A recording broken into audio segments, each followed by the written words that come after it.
జగన్ ప్రభుత్వంలో పదే రోడ్లకి ఉద్యమాలు చేసి ప్రభుత్వాన్ని నిలదీసినటువంటి సిపిఐ పార్టీ ఈ రోజు ఎందుకు స్పందించలేదు? ఆ ఉద్యమ స్ఫూర్తి ఏమైంది? జగన్మోహన్ రెడ్డి గవర్నమెంట్లో కూడా అదే మీరు గమనిస్తే మేము ఫస్ట్ 1 year పెద్దగా చేయలేదంటే జగన్మోహన్ రెడ్డికి ఏదో సానుకూలంగా ఉండాలని కాదు. ఆ అంశం ఏమంటే గవర్నమెంట్ ఇప్పుడు 2019లో మనం అవునన్నా కాదన్నా ఆ రోజు జగన్మోహన్ రెడ్డికి 150 స్థానాలు ఇచ్చారు ప్రజలు. ఇప్పుడు ప్రజా తీర్పును నీకు ఇష్టం ఉన్నా లేకపోతే గౌరవించాలి. కాబట్టి ఆ రోజు జగన్మోహన్ రెడ్డికి మనం కూడా అవకాశం ఇచ్చాం. కొన్ని చాలా సందర్భాల్లో లెటర్స్ రాయడము, ఆయనకి లేదంటే సలహాలు చెప్పడం ఇట్లా చేయాలని మనం కోరుతూ వచ్చాము. తర్వాత ఆయన డెమోక్రటిక్గా పోయిన తర్వాత మనం ఇది చేసాం. ఇప్పుడు చంద్రబాబు నాయుడుది ఇప్పుడు మేము ఏ ఇష్యూ మేము వదిలిపెట్టాం. ఈరోజు ప్రతి ఇష్యూలో ఇసుక దోస్తున్న వెంటనే మేము స్పందించాము. తర్వాత ఈరోజు కరెంట్ ఛార్జీలు మేము అప్పుడే లెఫ్ట్ పార్టీస్ మేమంతా మాట్లాడుకున్నాం, ఒక మీటింగ్ పెట్టాం, మళ్ళీ చేస్తూ ఉన్నాం. తర్వాత విశాఖ స్టీల్ ప్లాంట్ దాంట్లో మేము వెనక్కిపోవడంలే, మేమే వాయిస్ ఇస్తున్నాం. కార్యాచరణ రేపు 8వ తేదీ ప్రైమ్ మినిస్టర్ వస్తున్నాడు కాబట్టి ఆ రోజు ఖచ్చితంగా అక్కడ ఉండాలని చెప్పి ఆల్రెడీ మా జిల్లా కమిటీలతో కూడా మాట్లాడాం. మాతో సిపిఎం కూడా వాళ్ళ జిల్లా కమిటీతో మాట్లాడింది. కాబట్టి నేను నిన్న కూడా మా జిల్లా సెక్రటరీ ఫోన్ చేసి మీరు అంటే నిన్న మా సిపిఎం జిల్లాలో మీటింగ్ కూడా వేసుకున్నారు అక్కడ. కాబట్టి ఏమంటే మేము వదిలిపెట్టే సమస్య లేదు. ఇంకొకటి చెప్తున్నా, బీజేపీతో చంద్రబాబు నాయుడు కలిసి ఉన్నంతకాలము మా జెండా ఇంకా 2 జెండాలు ఎక్కువ లేస్తాయి మేము. ఎందుకంటే బీజేపీతో ఎవరు కలిసి ఉన్నా సరే ఖచ్చితంగా మరింతగా మా పోరాటం ఉంటుంది. అంతే తప్ప మేము గతంలో మీరు అట్లున్నారు కదా అంటే అవును, గతంలో మేము అట్లున్నమాట వాస్తవమే, దట్ ఈస్ ట్రూ. ఆ రోజు కేంద్ర రాష్ట్ర ప్రభుత్వాలకు వ్యతిరేకంగా జరిగే పోరాటంలో తెలుగుదేశం పార్టీతో కూడా మేము కలిసి చేసాము. ఆ రోజు చేసిన మాట వాస్తవమే. నిజంగా ఎన్నికల్లో ఆయన బీజేపీతో సర్దుబాటు చేసుకుని ఉండకపోతే మేము చేసుకుని కూడా ఉండేవాళ్ళం. అదేవిధంగా అమరావతి రాజధాని పోరాటంలో కూడా కలిసి ఉన్నాం. సో ఇప్పుడు స్టూడెంట్స్తో వచ్చింది, మా ఏఎస్ఎఫ్ వాళ్ళు అందరూ కలిసి ఇప్పుడు ఆల్రెడీ చేస్తూనే ఉన్నారు. కాబట్టి ఏమంటే ఇష్యూస్ మేము వదిలిపెట్టేది లేదు. మాకు ఎవరి మీద వ్యక్తిగతమైన వ్యతిరేకత లేదు, ఎవరిపైన వ్యక్తిగతమైన ప్రేమ ఉండాల్సిన పని లేదు. వారు తీసుకునే చర్యలను బట్టి మాది ప్రతి చర్య ఉంటుంది. బట్ జనం ఇష్యూస్లో మాత్రం ఎవరు అధికారంలో ఉన్నా, ఈవెన్ చివరికి మా పార్టీ అధికారంలో ఉన్నా మేము మాత్రం జనం ఇష్యూస్ వదిలిపెట్టేయలేదు, జనం ఇష్యూలో మాట్లాడతాం. సార్, అమరావతి రాజధాని అనేది చంద్రబాబు హయాంలో పూర్తవుతుందంటారు? ఇంకా 100% అవుతుంది, దాంట్లో అనుమానం లేదు.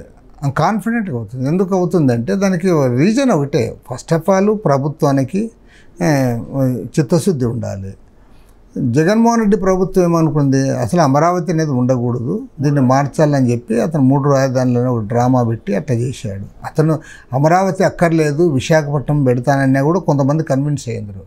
అతను ఎప్పుడైతే 3 రాజధానులు ఎందుకు ఉండకూడదు, 3 ప్రాంతాలు, అదేవిధంగా పరిపాలనా రాజధాని ఒకటి, శాసన రాజధాని ఎందుకు ఉంటుంది, శాసన రాజధాని కొద్దిగానే ఉండాలి కదా చెప్తే.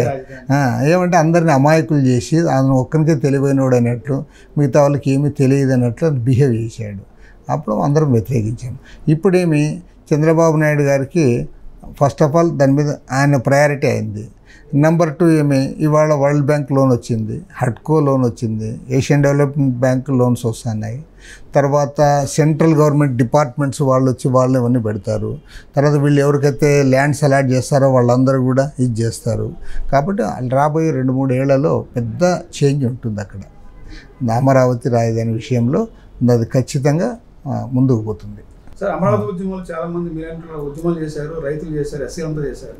అమరావతి ఉద్యమాలు జరిగినటువంటి చాలా మంది అనేక మంది కేసులు పెట్టారు. ఇప్పటికీ కేసులు తిరుగుతూనే ఉన్నాయి. అవును, దాని మీద కేసులు ఎత్తేయడం అలాంటి ప్రస్తావన లేదు. మేము రిప్రజెంట్ చేశాము.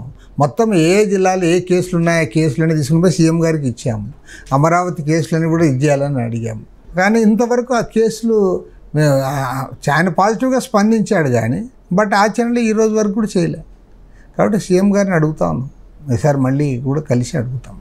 సార్, పవన్ కళ్యాణ్ గారు రేషన్ బియ్యాన్ని అక్రమంగా తరలించే రేషన్ బియ్యాన్ని మాఫియా మీద మొన్న కాకినాడ కోర్టుకు వెళ్ళి ఇచ్చేసారు, సీజ్ చేశారు. ఆ రేషన్ బియ్యం మాఫియా అరికడతారంటారు గవర్నమెంట్? రాజకీయ పరంగా వైరల్ అయింది. ఇప్పుడు అదే విషయాల్లో పేర్నాని కుటుంబం కూడా కేసులు అయితే పెట్టారు, తన భార్య మీద కేసు పెట్టారు, ఈయన కూడా A6గా పెట్టారు. దాన్ని వైసీపీ పేర్నాని కుటుంబాన్ని వేధిస్తుంది గవర్నమెంట్ అంటారు. ఎలా స్పందిస్తారు? పేర్నాని కుటుంబాన్ని వాళ్ళు దాంట్లో ఇన్వాల్వ్ అయితే వాళ్ళని వదిలిపెట్టమని ఎవరూ చెప్పము. కానీ రాజకీయంగా ఎవరిని వేధించకూడదు అనేది మా పార్టీ ఇది. కానీ నేను కోరేది ఏమంటే it is a very bigger issue. ఎందుకంటే ఇది ఉన్నట్టుండి నిన్న మొన్న వచ్చింది కాదు. గత కొన్ని సంవత్సరాలుగా మన ఆంధ్ర రాష్ట్రంలో ఈ స్మగిల్డ్ బియ్యం అనేది చాలా పెద్ద ఎత్తున జరుగుతుంది. కోట్ల రూపాయల వ్యాపారం జరుగుతుంది. అది ఇదేదో నర్మగర్భంగా ఎక్కడో ఒక చోట జరుగుతూ ఉంటే ఏదో అనుకోవచ్చు. అన్ని జిల్లాల్లో జరుగుతుంది. అన్ని జిల్లాల్లో ప్రతి గ్రామం నుంచి కూడా కొనుగోలు చేసి చేస్తారు. ప్రతి జిల్లాలో 26 జిల్లాల్లో కూడా జరుగుతున్న ఇది స్మగ్లింగ్ కార్యక్రమం ఇదే. మిగతావి కూడా ఇప్పుడు గంజాయి అనుకో, గంజాయి ఎక్కడో కొన్ని జిల్లాల్లో జరుగుతుంది, కానీ బియ్యంది మాత్రం అన్ని జిల్లాల్లో జరుగుతుంది. ఇందులో చెప్పకూడదు కానీ అధికారులకి వాటాలు పోతా ఉన్నాయి, ఎమ్మెల్యేలకు వాటాలు పోతూ ఉన్నాయి, కొన్ని చోట్ల మినిస్టర్లుగా ఉన్న వాళ్ళు కూడా ఇన్వాల్వ్ అవుతూ ఉన్నారు. ఇప్పుడు అంటే వీళ్ళమ్మ కాదా, వీళ్ళు డబ్బులు పెట్టి కాదా అన్ని అధికారంలోకి వచ్చిండేది? డబ్బులు పెట్టి వచ్చారు, డబ్బులు సంపాదించుకోవాలని.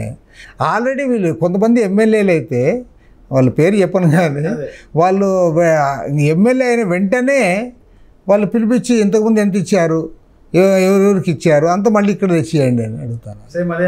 అది కట్టాలి, ఇంతకుముందు అక్కడ కట్టావు కదా, నీవు ఇప్పుడు ఇక్కడ కట్టావు అని చెప్తున్నారు. కాబట్టి వీళ్ళేం సాక్ష్యాలు అనొద్దు. ఇప్పుడు అవన్నీ ఒకే ఇది. ఇప్పుడు వాళ్ళు ఓటుకు 1000 రూపాయలు 2000 రూపాయలు ఇచ్చి వాళ్ళు కొన్నారు, వీళ్ళు 1000 2000 ఇచ్చి కొన్నారు. మరి డబ్బులు ఎక్కడి నుంచి వస్తాయి? కాబట్టి ఆటోమేటిక్గా ఆ పనిలోనే ఉన్నారు.